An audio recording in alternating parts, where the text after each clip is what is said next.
Come in. Welcome. I am E.G. Marshall.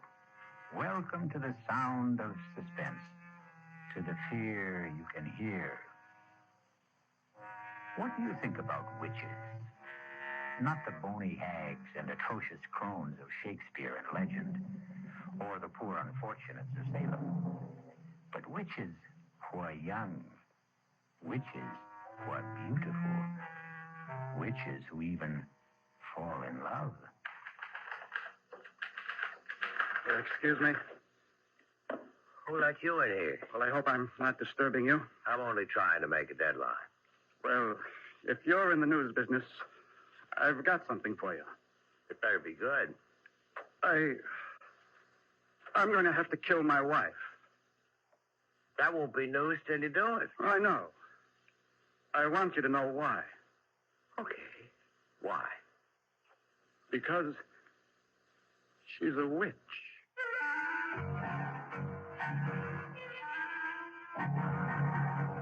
Our mystery drama, I Warn You 3 Times, was written especially for the Mystery Theater by Sam Dan and stars Joan Loring. I'll be back shortly with Act 1. We hope you'll keep us alive. Hey friends, if you're enjoying Mystery Theater, if you're liking Mystery Theater, if you're loving Mystery Theater, and want to access ad-free, full-length episodes instead of the multi-part version you're hearing now, you can subscribe to mysterytheater.substack.com. Again, that's mysterytheater.substack.com. You'll help keep us alive.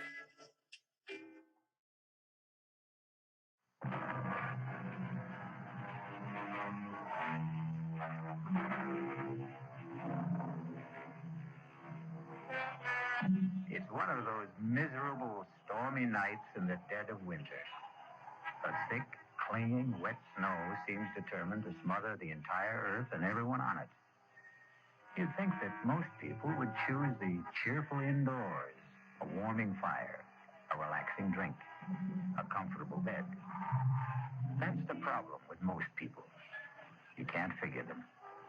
For instance, consider that line of cars crawling down Main Street, bumper to bumper, skidding, sliding. Where is everybody headed on a night like this? Have we become a race of lemmings?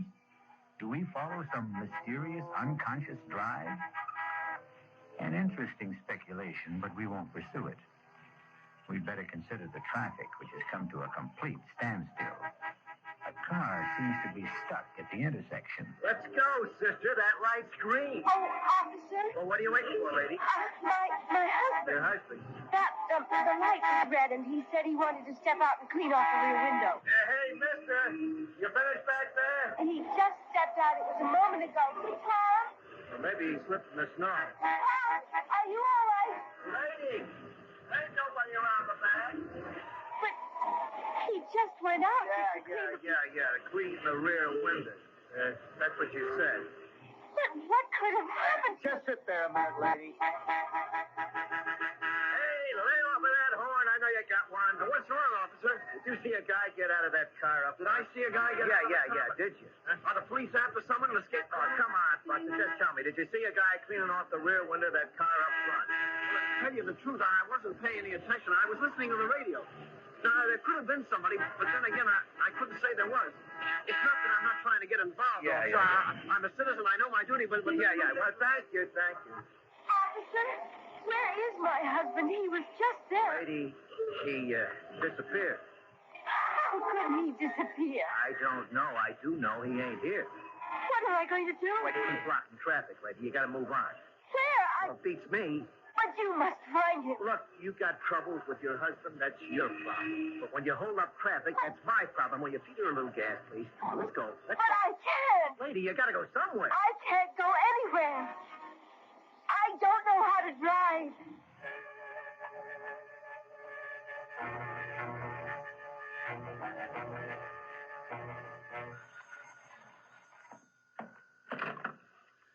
Desk, Lieutenant Carroll. Yeah.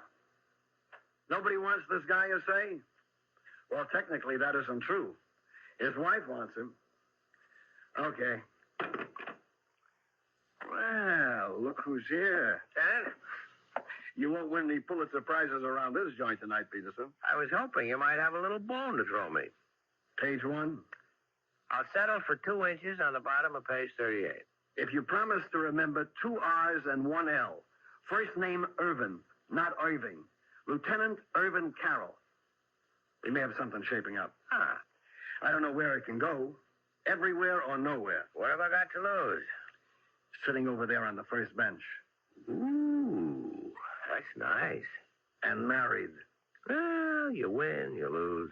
A very, very weird story. Tell me about it. No. Let her tell you about it. Why don't you ask her? Excuse me. My name is Fred Peterson. I'm a reporter for the Union Messenger. Oh, no, I don't want to talk to a reporter. Why not? Because Because you're afraid? Why? could you put Tom's picture in the paper? Well, that depends. Has Tom done anything? He's disappeared. Well, we'd need the how, the when, the where. The when? About an hour ago. Where? On Route 986 at Main Street. How? I don't know. You see, we were driving south. It was snowing hard, and he said, I can't see out the rear window. The light was red. He stepped outside to wipe it off. He didn't come back. Where did he go? I don't know. Well, where could he go? I don't know. In that snow. And there's nothing around there? Could you give me a why? I can't imagine. I don't know what to do. I sit here waiting. Look, my name is Hetty Parsons. Tom and I, we've been married 5 years. We don't have any problems. I mean, we're very happy. If you print his picture in the story, maybe someone will see it who can help us. Excuse me a minute. Well, Yeah, I think I'll run with it. I don't blame you. I was always partial to girls with honey-colored hair and baby blue eyes. Ah, so you noticed, too. Have you run a check on her husband, Tom Parsons? Well, he's not one of the known bad boys. No record at all. And what did she say he did? He's an accountant. He has his own business in the Barstow building. You looked him up in the phone book? Checks out. They were headed south, huh? That's what she says. If it was a trip, there should have been bags. There were. His and hers? His and hers. How does it look? What do you want from me? I don't solve crimes. I sit here behind the desk. Come on, Lieutenant. This is one for you, Fred. How could a guy disappear just like that? In that storm. There's no place to go. He could have had a car following in back of them. A friend was driving it, maybe. Well, he had to go somewhere. But why? Right now, we're treating it as missing persons. It's all we can do. He's not wanted for anything. He's a legitimate citizen, as far as we know. He hasn't even done anything to her. At worst, he left her in a car. He hasn't even deserted her. Yet, Who was driving? he was. She can't. Well, that's abandoning her, isn't it? No. At best, we'd have him for abandoning the car. Yeah. Yeah, excuse me a minute. Listen, Mrs. Parsons, Yes. why don't you go home? I've got my car outside. Oh, no. I want to be here in case they find Tom. They'll let you know if they find him. No, I don't want to be home alone tonight. I just want to stay here. But it may be hours. It may be even days. Don't say I'm that. sorry. I'm just so jumpy and so nervous. I can't believe what's happened to me. Well, if you're going to sit here, you should have some coffee and a sandwich. Oh, I couldn't think of food. I'll be right back.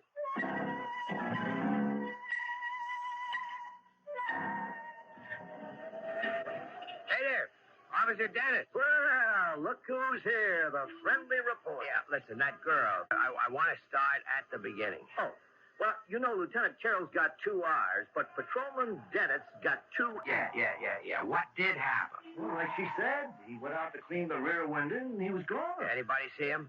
I checked the car and back, but who looks, who notices? Where could he have gone to around here? Well, on the south side, you got open fields. On this side, a couple of warehouse buildings locked up. Night watchman? Yeah, he's a retired cop. No sign of anybody trying to break in, to hide, or whatever he may have wanted. Okay, so what could have happened to the guy? Well, it's all very interesting, but in 15 minutes I go off duty, and I won't have to worry about it.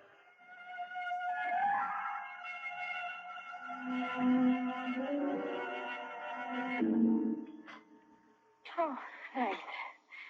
I didn't think I could touch a thing, but I must have been starving.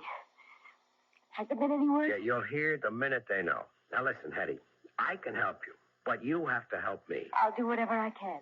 We have two basic roads to explore.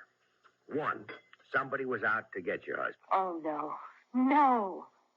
Tom is the mildest, sweetest, most obliging guy on earth. He has absolutely no enemies. That you know about.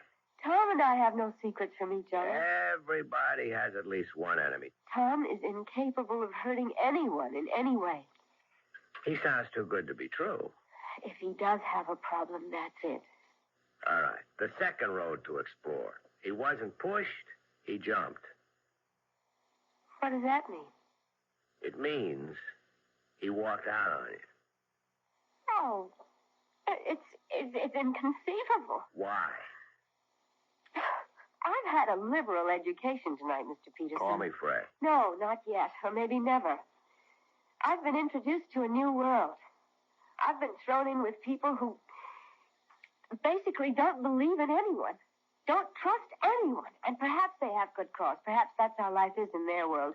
Perhaps their world is the real world, but it isn't my world. May I ask, do you come from another world? It's entirely possible. I won't call you Fred unless and until we become friends. But that's just a little thing. The policeman who brought me here is a confirmed cynic. So is the lieutenant. And so are you. I must plead guilty as charged. All of you proposed two basic hypotheses. A, my husband was ambushed by enemies. B, my husband abandoned me. You can't conceive of people who... they simply don't make or have enemies. You can't conceive of people who are completely in love. I'm not a fool, Mr. Peterson.